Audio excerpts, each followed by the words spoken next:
On February 26, 1959, a search party was working its way across a high slope in the Ural Mountains. In the Soviet Union, a bare dome the local Mansi people called Dead Mountain, looking for 9 missing hikers. What they found first was the tent. It was half buried in snow, but pitched properly, poles standing. Inside, everything was in order. 9 backpacks, 9 pairs of boots, warm coats, folded, food laid out for a meal, money, diaries, cameras, untouched. The canvas had been sliced open, and when investigators handed the tent to a seamstress, she settled the question. The cuts were made from the inside. 9 experienced hikers had cut their way out of their own shelter and walked into a -25-degree night. Most of them without boots.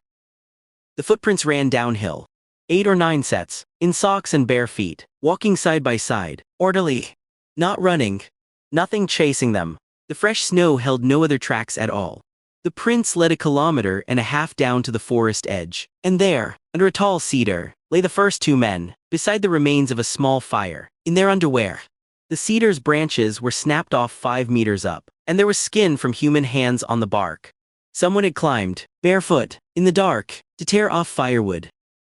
Between the cedar and the tent lay 3 more, spread out along the slope, one past another. All 3 had died walking uphill, facing the tent. They were not escaping. They were going back. That left 4 still missing, and one question: what makes 9 sane, capable people cut their way out of a tent, leave their boots, and walk into cold that kills in hours? The Soviet inquest closed within months. Official cause of death: a compelling natural force. Then the file was sealed for decades. The last 4 were found in May, under the melting snow, in a ravine 75 meters past the cedar. They were lying on a floor of cut branches. A snow den, dug by hand, by people who knew exactly how to survive a mountain night. Their injuries are why this case never died. 1 skull, fractured. 2 chests, crushed, ribs broken in rows. The forensic doctor compared the force to a car crash. Yet the skin above the fractures was unbroken. No cuts. No wounds outside. And one of the women was missing her tongue and her eyes. Add the rest of the file. 2 garments carried traces of radioactivity. Hikers camped far to the south that season reported glowing orange spheres drifting across the night sky. And a government that answered all of it with 4 words: a compelling natural force, and locked the drawer. So the theories arrived, and they never left. An attack by the local Mansi tribe. A yeti. A secret weapons test. Infrasound from the mountain's dome, a frequency that drives humans out of their minds. A KGB operation gone wrong. The group is remembered by the name of its leader, Igor Dyatlov, and for 60 years the Dyatlov Pass incident has been the world's favorite unsolved file. Every famous theory has the same shape. Something came for them. The quiet facts in the same file point somewhere else. The tribe first.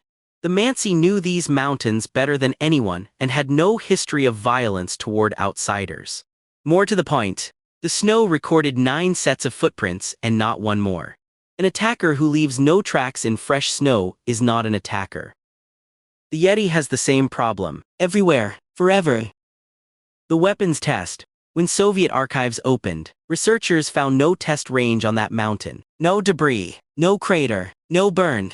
Some of the famous orange sphere reports came from other dates and were later connected to rocket launches hundreds of kilometers away. They may explain part of the legend, but not every report. The radioactivity is less tidy. Several clothing samples carried localized beta contamination. The report did not identify its source. Occupational exposure is one possibility, but this detail was never fully resolved. The tongue and the eyes. The 4 bodies in the ravine lay for 3 months in melting snow and running water. Time and water destroy soft tissue. It is grim. It is not evidence of a monster. Infrasound. Possible in theory, untestable forever, which is exactly why it survived.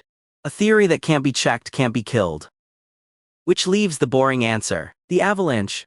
And for 60 years, even serious people rejected it, for 3 serious reasons. The slope looked too gentle. The searchers found no avalanche debris. And the group had camped for 9 quiet hours before whatever happened. Avalanches don't wait 9 hours. Honestly, The first time I read that list, I thought the avalanche was dead too. Then, in 2021, two scientists reopened the physics. Johann Gaume runs an avalanche laboratory in Switzerland. Alexander Puzrin models landslides in Zurich. Part of their toolkit came from an unexpected place. Gaume had watched the animated film Frozen, been struck by how convincingly its snow moved, and gone to meet the studio's snow specialists. He adapted their animation code into a scientific avalanche simulator.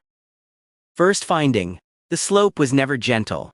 Under its smooth curve, the tent stood on close to 30 degrees. And to pitch it, the hikers had done the correct, standard thing: cut a flat shelf into the snowpack. The cut went through a buried weak layer, like pulling the bottom card out of a leaning deck. Second finding: that night had a special wind.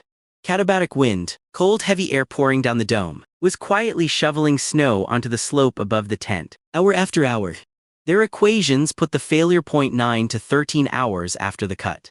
The hikers went to sleep. The deck kept stacking. What came down was not a movie avalanche. It was a slab, one block of wind-packed snow, about the size of a car, dense as concrete, sliding a few meters, onto sleeping people. For the injuries, the two men calibrated their model with old crash test data from General Motors, real measurements of how human ribs fail. The key was underneath the sleepers. Rigid beds of skis and packs. A dense block, a body, a hard base. That combination cracks ribs and skulls exactly as the 1959 autopsy described. Enormous force, nothing broken on the outside. The model explains how a slab could release hours after the cut, and how a compact impact could cause severe internal injuries. A partly collapsed tent could make cutting another exit understandable. And small slabs leave little evidence. Wind can erase their traces quickly.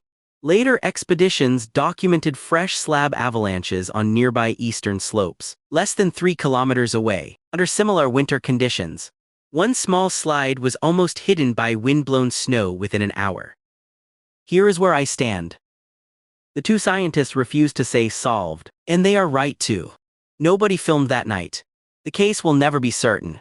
Their model does not explain every detail, and the paper says so explicitly. But it shows that a delayed slab was physically possible, that it could account for the timing and injuries, and that the trigger requires no attacker, weapon, or monster. The mountain may have moved only a few meters. That could have been enough. From there, one plausible sequence begins to emerge. Your tent is partly crushed, friends are injured in the dark, and another slab may follow. You do not dig for boots beneath a loaded slope. You cut another way out, help the injured downhill, and reach the trees. Under that interpretation, what they did next begins to make sense. Look at the evidence one last time. Without the monsters, two men kept a fire alive and climbed a frozen tree barefoot to tear down branches. 4 built a shelter in a ravine. The living wore clothing taken from friends who had already died, so someone else could last another hour. And 3 turned back uphill, into the wind, toward the tent and the boots and coats that might save the rest. The evidence suggests something far more human than panic. They were trying to keep one another alive. For 60 years, we filled that slope with yetis, death rays and secret weapons. We invented monsters, and walked straight past 9 young people who did almost everything right, against a mountain that was 1 hour crueler than their best. Have you ever been sure, absolutely sure, that something impossible happened to you at night, and found the ordinary answer years later? Put it in the comments. I'll go first, in the pinned comment. And if you want more mysteries where the true story outgrows the monster, subscribe. That's what we do here.